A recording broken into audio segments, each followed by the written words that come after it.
IIIe siècle avant Jésus-Christ. Au Mexique, la cité des dieux de Teotihuacan s'agrandit. Elle sera bientôt la plus grande ville de l'Amérique précolombienne. En Égypte, Alexandrie exhibe fièrement un phare qui dépasse les 120 mètres de haut. Et en Chine, des artisans se lancent dans une entreprise extraordinaire.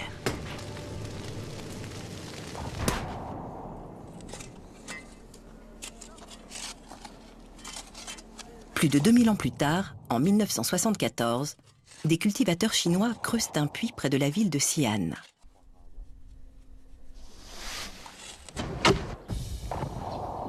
Ils découvrent d'étranges morceaux d'argile qui semblent représenter des hommes.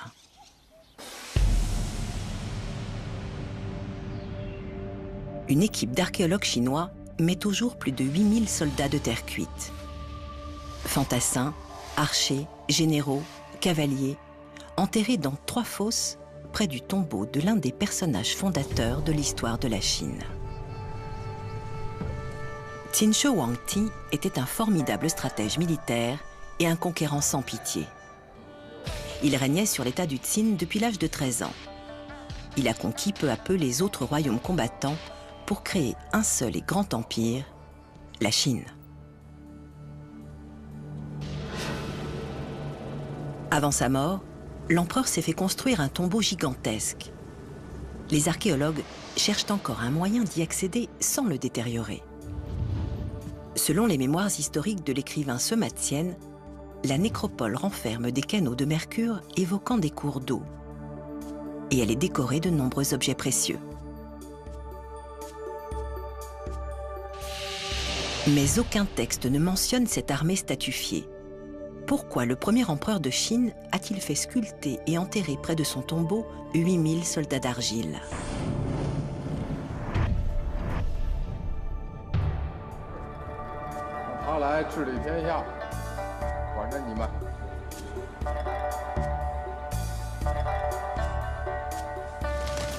Et comment les sculpteurs de l'époque ont-ils réussi à fabriquer autant de statues de 2 mètres de haut et pesant près de 300 kilos?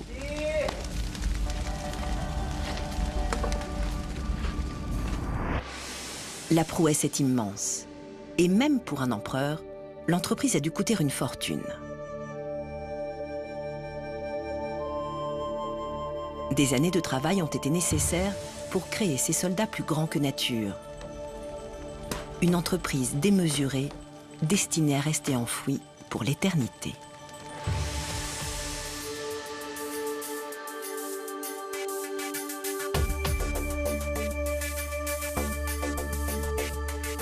L'empereur Qin a dépensé toute son énergie pour mener à bien ce projet fou.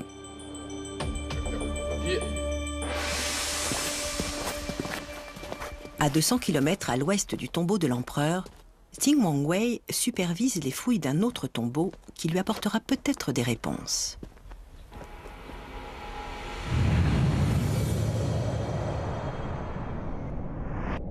En 537 avant Jésus-Christ, 300 ans avant que l'empereur Qin unifie la Chine, cette fosse a accueilli le tombeau du duc Ting.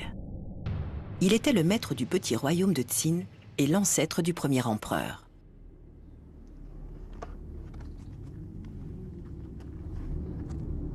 Ces casiers en bois témoignent d'un événement tragique qui s'est produit le jour de la mort du souverain. Le meurtre rituel de tous ses sujets. Quand le duc Qing est mort, il a entraîné 186 personnes avec lui. Elles ont été enterrées dans ces cercueils. Chaque cercueil était numéroté et chaque victime portait aussi un numéro. Les corps ont été enterrés dans les cercueils correspondants. Leur emplacement a été prédéfini. Une place de choix était attribuée aux ministres et aux femmes du roi, à côté de sa tombe. Tout autour, les cercueils plus simples contenaient les dépouilles des artisans, des gardes du corps du roi et de ses autres sujets. Tous ont été tués pour servir leur maître, dans la vie comme dans la mort. C'est peut-être le sacrifice humain le plus important jamais découvert en Chine. Mais ce n'est pas le seul. Presque toutes les sépultures de cette taille devaient contenir entre 100 et 200 corps. C'est énorme. Ce chiffre évoque un véritable massacre. Et pourtant, rien ne semble confirmer l'hypothèse d'un bain de sang. Voici des ossements retrouvés aux côtés du duc Ting. L'archéologue Chang Zhongli pense que certaines victimes étaient heureuses de mourir, ou du moins consentantes. À l'époque, les gens croyaient qu'il existait un autre monde, une vie après la mort. Les sujets et les membres de la cour vivaient heureux auprès de leur roi tant qu'il était en vie.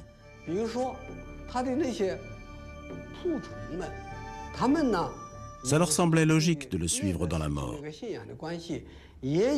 Pour eux, la mort était une autre forme de vie. Certains étaient terrorisés et ne voulaient pas mourir. Mais d'autres ne trouvaient plus aucun sens à leur vie sans leur maître. Et ils voulaient le suivre dans la mort. Ils considéraient cela comme un immense honneur. Mais comment tuer honorablement ces fidèles sujets? La réponse se trouve dans les ossements des victimes. Ceci est un crâne humain retrouvé dans un des cercueils du tombeau. On a analysé la composition chimique des os du crâne et découvert qu'il contenait de l'arsenic. Mais il n'y avait pas de traces d'arsenic dans la terre autour des cercueils, ce qui ne laisse qu'une seule possibilité. Le duc Ting a fait empoisonner ses plus fidèles sujets.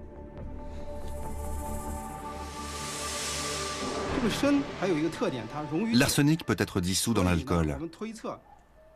Donc, on pense que ces victimes ont bu du vin contenant de l'arsenic et qu'elles ont été empoisonnées. Le duc a entraîné avec lui dans la mort ses ministres, ses serviteurs et ses soldats, suivant une tradition millénaire. 300 ans plus tard, le premier empereur de Chine meurt lui aussi, accompagné de ses ministres, serviteurs, artistes et entouré de 8000 soldats. Mais ces guerriers sont en argile. Si les gens de l'époque respectaient la notion de sacrifice, ils ne l'appréciaient pas pour autant.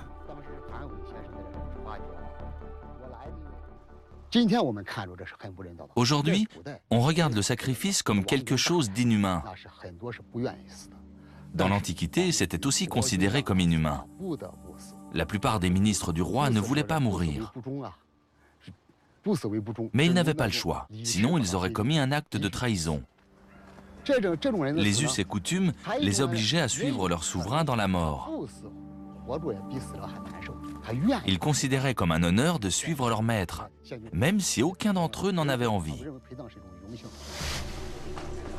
Ce n'est probablement pas la seule raison de ce changement. Des massacres ont commencé à décimer la population chinoise. Moins de 65 ans après la mort du duc Ting, les 7 royaumes de Chine entrent dans une guerre sans merci. La période des royaumes combattants va durer plus de 250 ans. Les victimes se comptent par milliers et la population chute dangereusement. Sacrifier les sujets par centaines au nom d'une vie dans l'au-delà devient un luxe.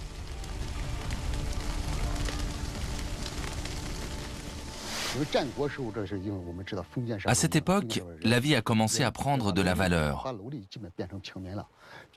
Après des années de guerre, les populations avaient considérablement diminué. Les royaumes luttaient pour maintenir leur population à niveau, car elle était synonyme de productivité. Quand l'empereur Qin met fin à plusieurs décennies de guerre en unifiant la Chine, les sacrifices humains sont devenus rares. Et les souverains ont déjà trouvé des moyens plus humains de s'assurer une vie dans l'au-delà.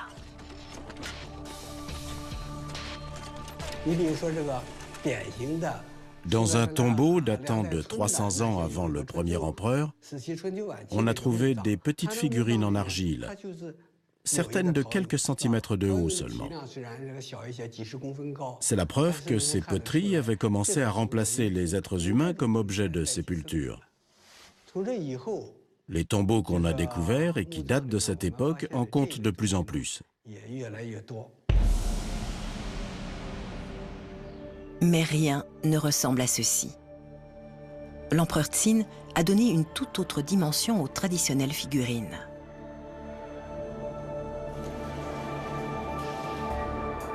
Ces statues dépassent la taille humaine et aucune n'est identique. Leurs chaussures, leur corps et surtout leur visage, tous semblent différents. Certains archéologues pensent que chacun des 8000 soldats est unique, mais personne ne les a jamais comparés jusqu'à aujourd'hui.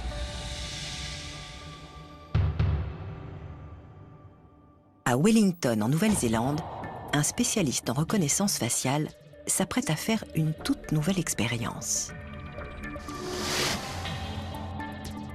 Il travaille avec un logiciel spécial. Il est utilisé en Asie et un peu partout dans le monde, par les douanes, les services de vidéosurveillance, l'immigration et la police. Il permet de comparer 1 million de visages par seconde. On est très fiers et je pense qu'il va remplir sa mission aujourd'hui.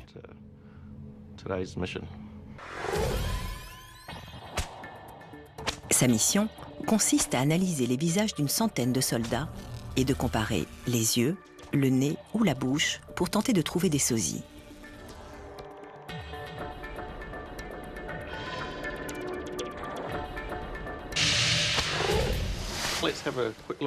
On va regarder les plus ressemblants qu'on ait trouvés. Ces deux-là. Les contours du menton sont les mêmes. La bouche est à peu près au même endroit. Le nez est légèrement différent. Et les yeux et les sourcils sont très différents. Il y a tout un échantillon de visages et chacun est unique.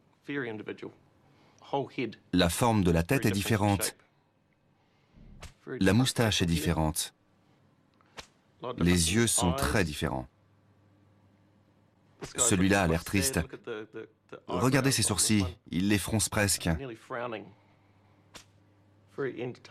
Celui-là est très jovial. Regardez les yeux et les sourcils. Celui-là a le nez aplati. Celui-ci est plus équilibré.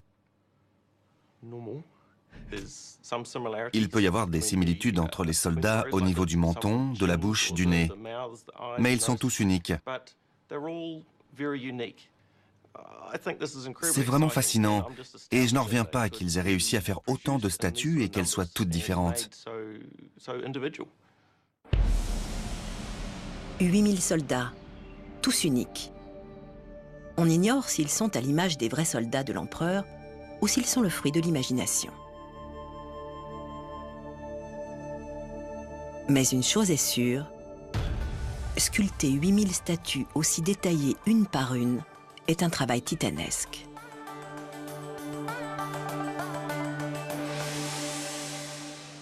Les statues grandeur nature sont bien plus dures à faire que les petites.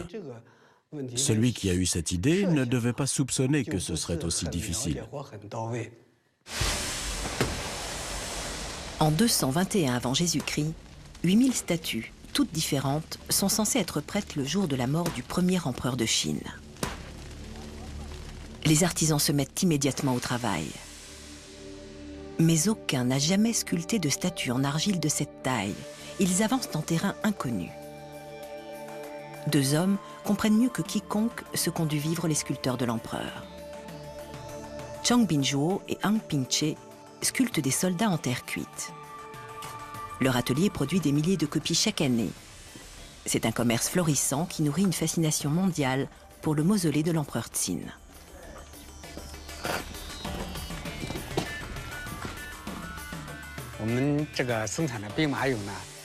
Nos soldats en terre cuite sont exportés vers des pays comme les États-Unis, l'Allemagne, le Japon, le Royaume-Uni ou la France. On fabrique 50 000 petites statues chaque année et environ 200 en grand format. En plus des reproductions traditionnelles, on peut aussi ajouter des détails à la demande du client. Celui-ci joue au golf. C'est une commande du club de golf de Yajian. C'est le trophée que le club remet aux vainqueurs des tournois. Chang Bingzhuo et Hang Pingche font ce métier depuis 25 ans. Ils ont appris à force de persévérance. Comme leurs prédécesseurs, ils ont dû essuyer les plâtres et avancer par étapes. Comme eux, leur principal souci est un problème de dimension. On a commencé par faire des formats de 40 cm, puis de 50 cm. Puis on est passé à ce format-là, environ la moitié d'un homme, 1 mètre. Mais les touristes en voulaient des plus gros, et ça n'a pas été facile de les satisfaire.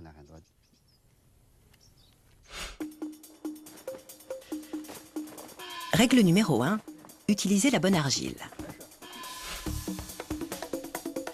Une petite figurine se sculpte dans n'importe quel type d'argile. Mais un soldat de l'empereur mesure presque 2 mètres et pèse 300 kilos.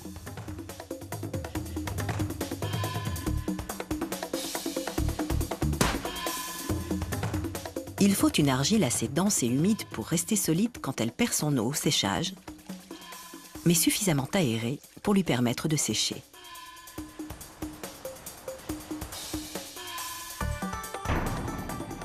Aujourd'hui, comme il y a 2000 ans, la réussite de l'entreprise repose sur la qualité et la résistance de l'argile.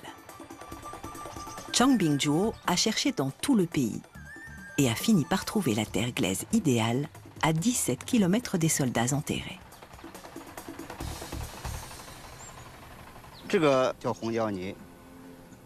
C'est de l'argile rouge. Elle est collante et solide. On a cherché partout, mais on n'en a trouvé nulle part ailleurs en telle quantité. Il y en a beaucoup ici. Et c'est cette argile qu'on utilise pour faire nos statues. Je pense que les soldats enterrés n'ont pas pu être faits dans une autre argile que celle-ci, il y a 2000 ans. Cette argile apporte au sculpteur de l'empereur un des éléments essentiels pour créer ses œuvres.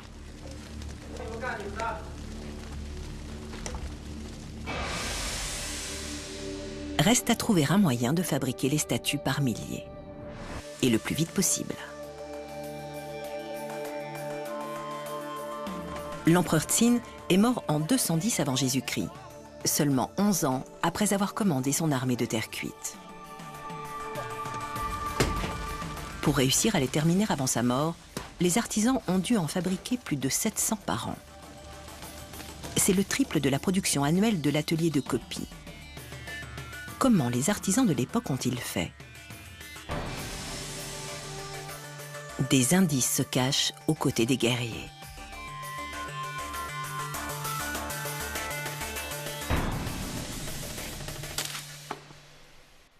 Yang Fushi appartient à une longue lignée de fabricants d'arbalètes. Il reproduit des armes antiques comme celles tenues en main par certains soldats enterrés. Encore aujourd'hui, la pièce la plus difficile à réaliser est la gâchette métallique de l'arbalète. Yang Fushi a une profonde admiration pour les hommes qui les fabriquaient il y a 2000 ans. On a trouvé une gâchette dans une ville et une autre gâchette ailleurs, 3000 km plus loin. Certaines pièces sont interchangeables. En d'autres termes, ce sont des pièces standardisées. Je ne sais pas comment ils ont fait pour fabriquer ça. Encore aujourd'hui, ce sont des pièces très difficiles à faire, même pour les artisans les plus chevronnés et les plus doués. L'archéologue Liu Changcheng est spécialiste des armes trouvées avec les soldats de terre cuite. Et lui aussi est impressionné. On a trouvé plus de 30 000 têtes de flèches dans les fosses. On les a examinées et on a découvert qu'elles avaient toutes moins d'1 centimètre de différence. Certaines n'avaient même que quelques millimètres de différence. C'est infime. On sait maintenant que la fabrication des armes était standardisée. Les fabricants d'armes de l'empereur Qin signaient leurs œuvres, tout comme les sculpteurs. L'archéologue Yuan Chongyi a identifié leurs noms. Les artisans ont signé chaque statue à l'endroit le moins visible possible. Ils ont signé là parce qu'ils ne voulaient pas qu'on voie leur nom. Apparemment, ils n'avaient pas le choix, même s'ils voulaient rester anonymes. Cela permettait à leurs supérieurs de contrôler leur travail. Si la statue n'était pas faite correctement, les artisans pouvaient être obligés de recommencer. Dans le pire des cas, ils étaient même jetés en prison ou décapités. Les sculpteurs de l'époque devaient avoir 2 qualités: de longues années d'expérience au service de l'empereur et savoir que l'échec était synonyme de mort.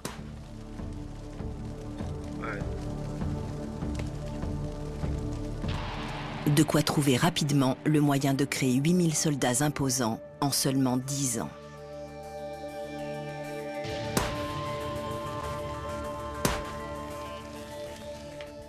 Les fabricants de copies ont appris au fil des ans qu'il n'y a qu'un seul moyen de fabriquer en masse de grandes statues de terre cuite. Il faut remplir un moule, attendre 2 ou 3 heures que l'argile durcisse, démouler le buste et le renforcer avec des planches de bois, le temps de sculpter les détails. Ensuite, il faut fabriquer la tête, les bras et les jambes dans des moules séparés. Laisser l'ensemble sécher pendant 10 à 15 jours et faire cuire les pièces séparément. Les statues sont trop hautes pour être modelées en une seule fois. Elles s'écrouleraient sous le poids de l'argile avant même de sécher ou se rempliraient d'air chaud et exploseraient dans le four. Quand on produit en masse des centaines ou des milliers de copies de la même statue, se servir d'un moule est la seule solution.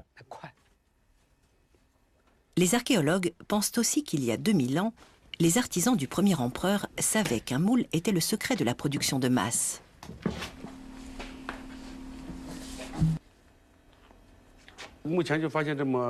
La production de masse est le seul moyen d'expliquer le nombre de têtes de flèches qu'on a trouvées.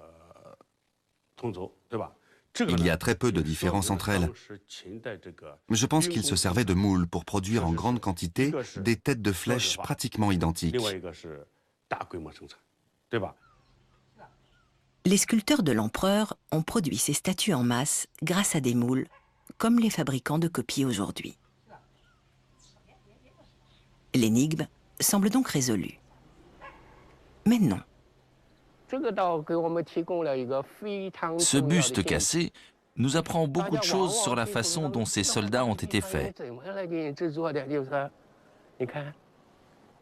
On voit à l'intérieur les traces des couches d'argile superposées.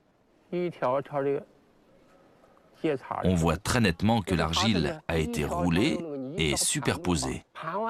Voici une couche, puis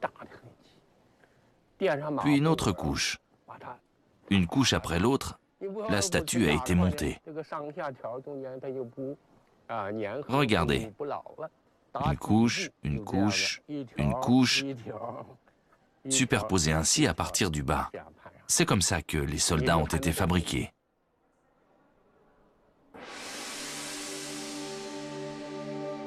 Il n'y a plus de doute possible. Les statues ont été modelées à la main. Des moules ont tout de même été utilisés pour les mains, les oreilles, les têtes. Mais aussi incroyable que cela puisse paraître, les corps des 8000 soldats de terre cuite ont été sculptés, un par un, manuellement, et grâce à des techniques révolutionnaires pour l'époque. La technique des artisans était très simple. Ils pétrissaient l'argile pour la ramollir et la roulaient en bandes. Puis ils assemblaient et montaient ces bandes les unes sur les autres. Les sculpteurs de l'empereur Qin étaient les premières personnes en Chine à se servir de cette technique. Mais le modelage semble un moyen long et laborieux pour fabriquer plus de 700 statues par an. L'archéologue Chang Chongli veut en avoir le cœur net. Il décide de tailler un buste de soldat en argile avec l'aide du directeur de l'atelier et de son contremaître. Quand on a ouvert notre atelier, on ne savait pas vraiment comment faire une copie. Je me suis renseigné sur les techniques traditionnelles de modelage et on s'est lancé. Il nous a fallu 1 mois pour faire la première statue. Toute la difficulté consiste à créer une statue d'1,80 m de haut, mais de seulement 2 cm d'épaisseur, sans qu'elle se déforme ni ne se casse. Plus on superpose les couches d'argile, plus la statue risque de s'écrouler sous son propre poids. Il faut la renforcer avec des planches de bois. Mais la seule solution vraiment efficace est de laisser l'argile sécher entre les couches.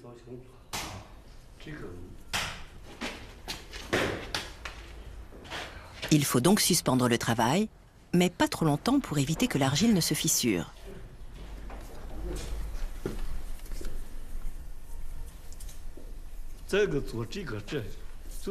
Quand j'ai vu les statues originales, j'ai été impressionné par le travail des sculpteurs de l'époque.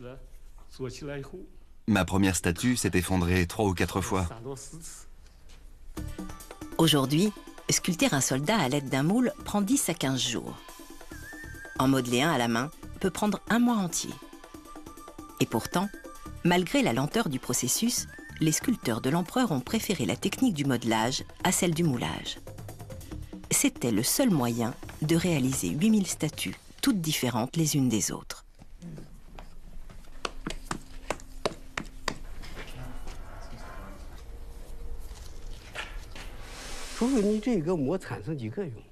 Utiliser un moule est la méthode la plus efficace quand on veut toujours reproduire la même statue.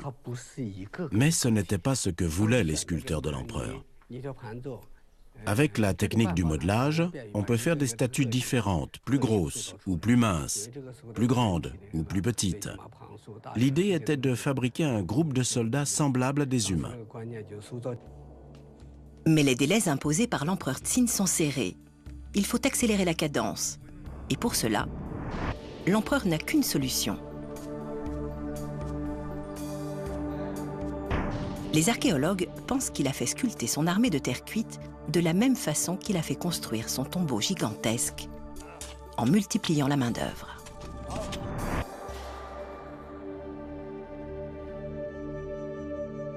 « 87 noms différents sont gravés sur les statues, ce qui veut dire que 87 maîtres artisans ont été engagés par l'empereur. Chaque maître a sous ses ordres une équipe d'apprentis, probablement une dizaine, soit 87 équipes et près d'1 millier d'ouvriers. À raison d'une statue par mois, chaque équipe peut fabriquer 12 soldats par an et 8000 soldats en 8 ans. Malheureusement, multiplier la main-d'œuvre ne permet pas de lutter contre un problème majeur qui menace les délais de production.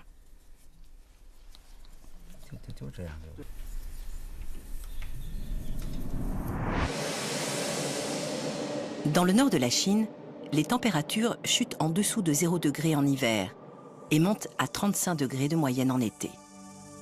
De quoi détruire l'argile avant même qu'elle n'ait eu le temps de sécher.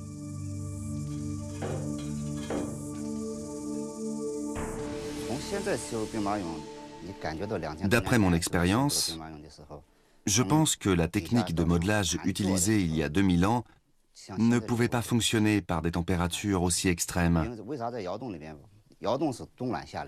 Idéalement, la température doit être maintenue aux alentours de 20 degrés. Sans chauffage ni climatisation, les sculpteurs de l'empereur sont confrontés à un choix difficile. Trouver le moyen de maintenir la température à 20 degrés dans leur atelier toute l'année ou arrêter la production pendant 6 mois.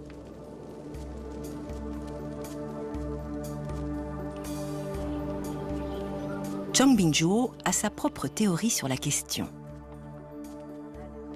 Des maisons troglodytes. Elles ont été creusées dans la colline par les paysans qui vivaient près du tombeau de l'empereur Qin. Chaude en hiver et fraîche en été, c'est l'endroit idéal pour vivre à proximité des récoltes.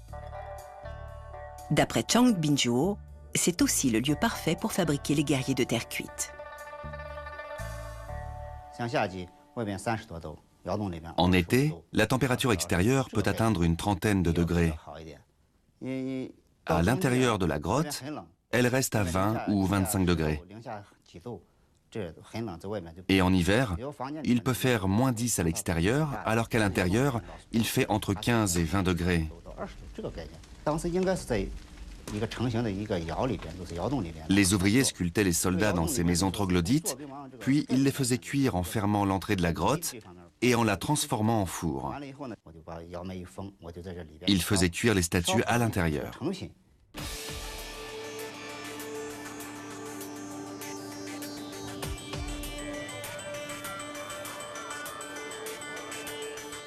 Les indices trouvés dans les fosses montrent que le travail ne s'arrêtait pas à la sculpture des œuvres. Les artisans de l'empereur devaient relever un autre défi esthétique. Aujourd'hui, des spécialistes tentent de reconstituer le revêtement décoratif des statues. Et leur découverte provoque une vive controverse.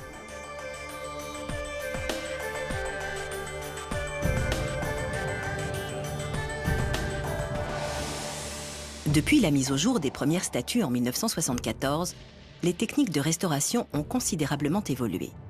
Mais elles ne suffisent pas à empêcher une tragédie.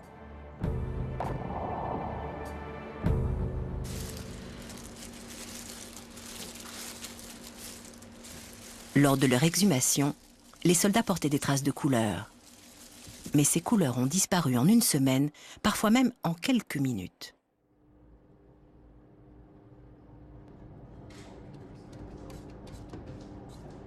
Choche et son équipe font de leur mieux pour sauver ce qu'ils peuvent. Ils restaurent des morceaux récemment exhumés qui dormaient sous terre depuis plus de 2000 ans.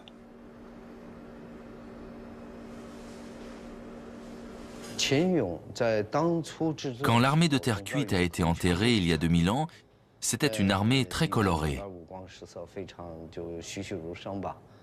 Quand on l'a déterrée, la peinture avait presque entièrement disparu, à l'exception de quelques zones qui étaient en très mauvais état. Et ce qui restait s'est effrité une fois à l'air libre. Depuis des années, des spécialistes chinois et allemands travaillent ensemble pour sauver les couleurs des soldats. Ils n'ont pas encore gagné la bataille, mais ils ont au moins identifié leur ennemi. Une substance sirupeuse à l'odeur puissante, l'un des trésors les plus convoités de la Chine antique, la laque.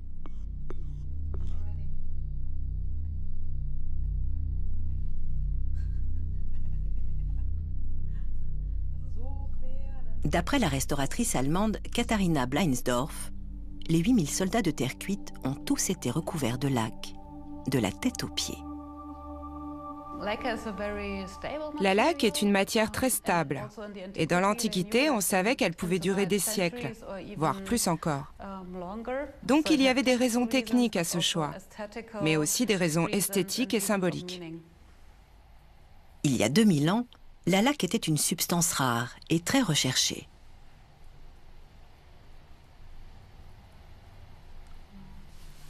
C'était l'équivalent du plastique dans l'Antiquité, une résine dure qui protégeait les objets de la détérioration. En séchant, la teinte brune se transformait en un noir brillant inimitable. La laque était un produit de luxe. Seul l'empereur pouvait se permettre de laquer toute une armée. Sa dureté et sa beauté n'étaient pas les seules choses qui justifiaient son prix. Elle était aussi très difficile à récolter. La sève de l'arbre à laque ne se récolte que sur les arbres d'au moins 6 ans. Et l'on en prélève seulement 10 grammes par arbre, de juin à septembre quand il fait chaud.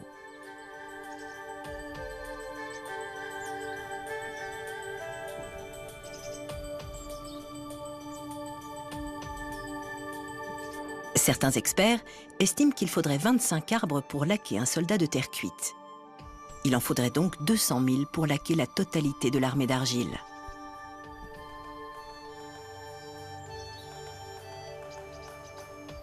Il ne faut pas prendre trop de sève, sinon l'arbre meurt. On l'incise une fois, on le laisse se remettre et on continue.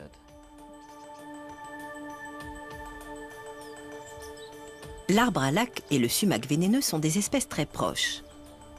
Toucher un arbre à laque ou inhaler ses vapeurs peut déclencher des réactions allergiques très irritantes. J'ai essayé plusieurs fois de faire des expériences avec de la laque. Au début, il ne se passait pas grand-chose. Mais 2 fois, j'ai fortement réagi au produit. Mes mains et mon visage étaient couverts de plaques. Ça ne fait pas mal, mais ça démange. Et il faut à tout prix s'empêcher de se gratter. Et ce n'est vraiment pas très joli. Souvent, on réagit plusieurs fois. Puis on devient immunisé. Et on ne réagit plus au produit.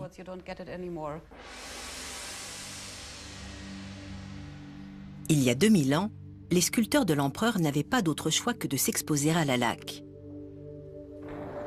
Aujourd'hui, les restaurateurs le font malgré les risques.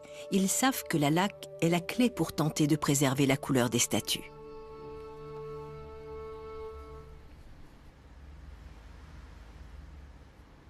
Le problème, c'est que la laque est restée enfouie dans un sol humide pendant 2200 ans. Dès l'exhumation, l'humidité contenue dans la laque s'évapore au contact de l'air. En séchant, elle s'effrite et se décolle de l'argile, et la peinture part avec.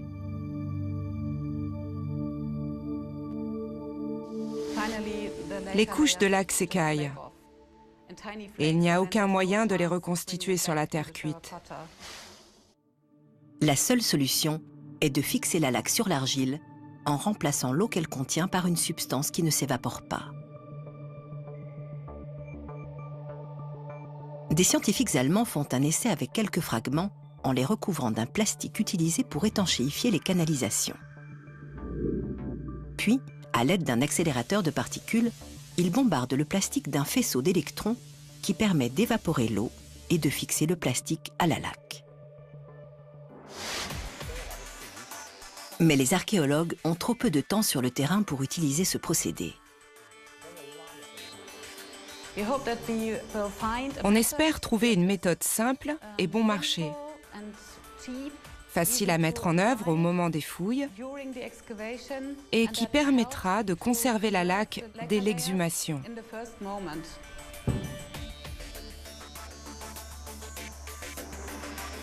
Si sauver les restes de couleur des soldats est difficile, leur rendre leur apparence originale paraît impossible.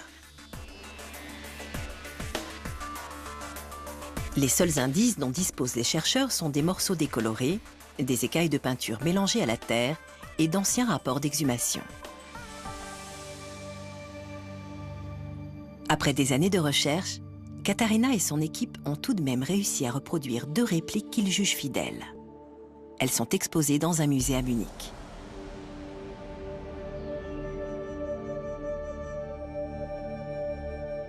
Voici à quoi les soldats devaient ressembler lorsqu'ils ont été terminés, il y a plus de 2000 ans.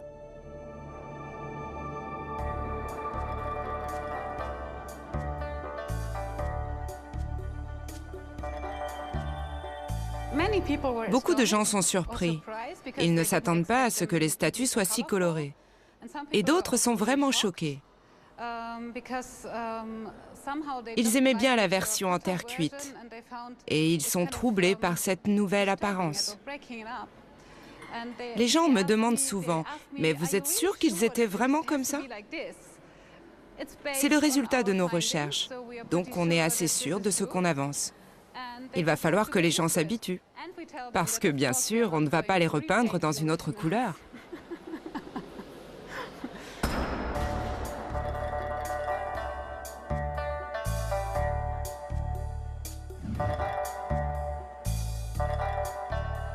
En analysant les restes des couleurs retrouvées sur les soldats, les experts font une découverte étonnante. Une couleur ne ressemble à aucune autre, le violet Han.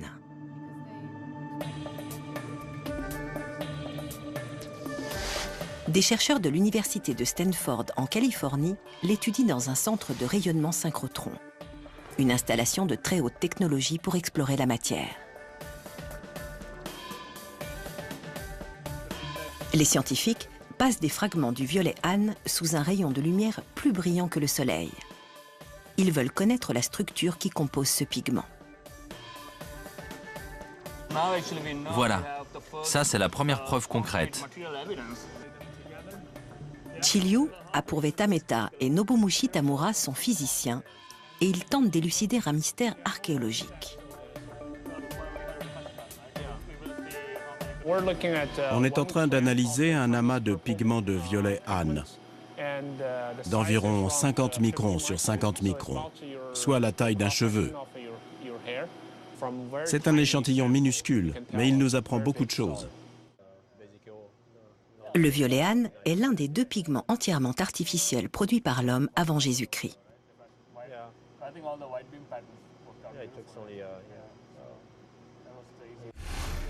L'autre pigment est le bleu égyptien.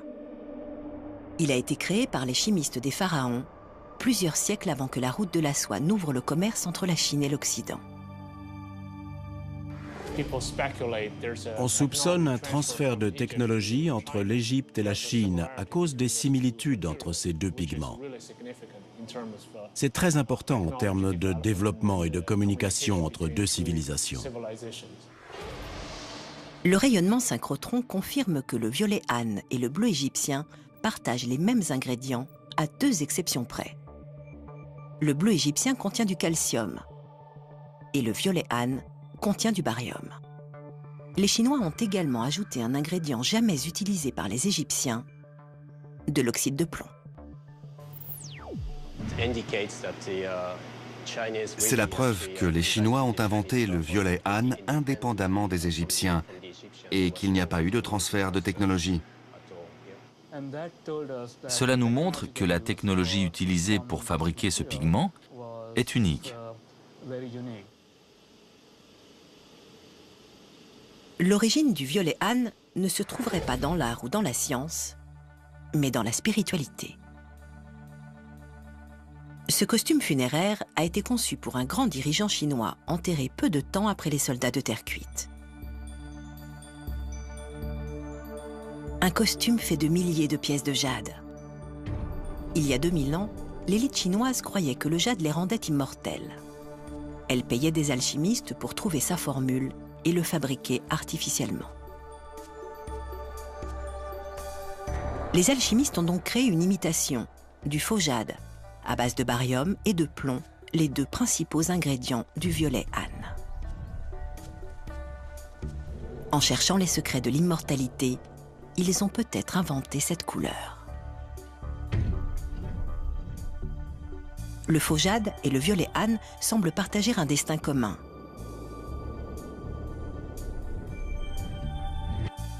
Au IIIe siècle de notre ère, 500 ans après la création de l'armée de terre cuite, les croyances religieuses en Chine commencent à changer.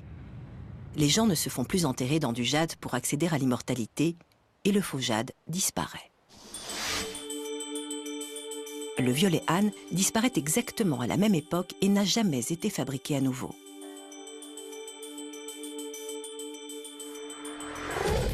Le rayonnement synchrotron de Stanford a permis de faire la lumière sur les origines du violet Han.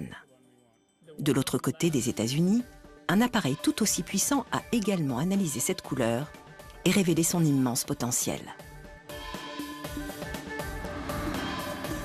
À Tallahassee, en Floride, des scientifiques ont découvert que la peinture des soldats de terre cuite n'a pas que des vertus esthétiques. Le Laboratoire national des champs magnétiques intenses, où se trouve l'aimant hybride 45T, est le plus puissant du monde.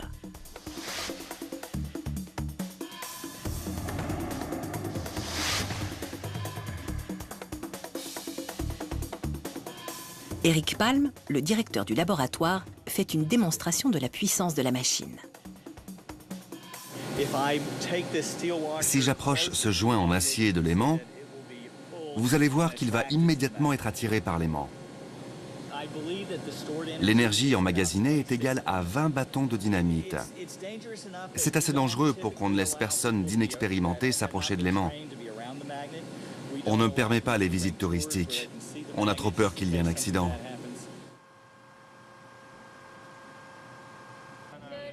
Mais des scientifiques du monde entier, comme Suchitra Sebastian de l'Université de Cambridge, viennent au laboratoire magnétique tous les ans. On doit faire très attention à ne rien avoir de magnétique à quelques mètres de l'aimant. Ça pourrait être fatal. On a vu ce qui pouvait se passer avec une simple clé. Elle est comme arrachée des mains, happée par l'aimant. Il faut être très prudent, car si on a à la main une clé à molette ou une chaise en métal, elle peut tuer la personne qui se trouve sur sa trajectoire. Ce qui n'empêche pas l'hybride 45T d'attirer les scientifiques comme un aimant. L'hybride a des capacités inégalées. Si l'on introduit n'importe quelle matière dans le noyau de l'aimant et qu'on la refroidit à plusieurs centaines de degrés en dessous de zéro avec de l'hélium liquide, la machine dévoile tous ses secrets.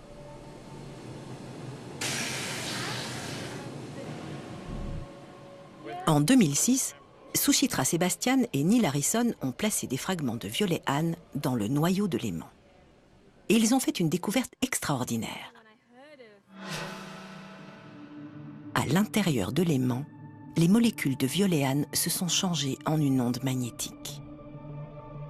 Les scientifiques ont réduit la température et l'onde magnétique en 3 dimensions s'est scindée en 2 dimensions distinctes.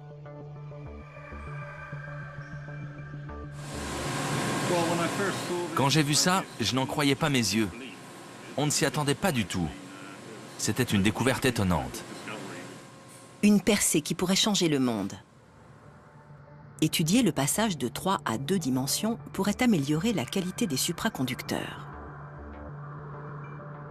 Une meilleure supraconductivité serait utile pour les trains à sustentation magnétique, les ordinateurs et pour réduire les factures d'électricité.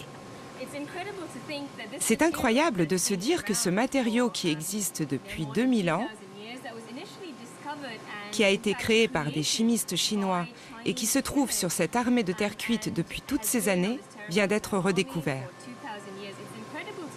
Il nous a permis de faire un bond fondamental dans la compréhension et la connaissance de la physique du XXIe siècle. C'est sidérant. Les scientifiques ont certainement encore des découvertes à faire. Cette armée de terre cuite de plus de 2000 ans est le symbole d'un souverain mégalomane et puissant. Elle représente aussi une prouesse technique et un savoir-faire brillant.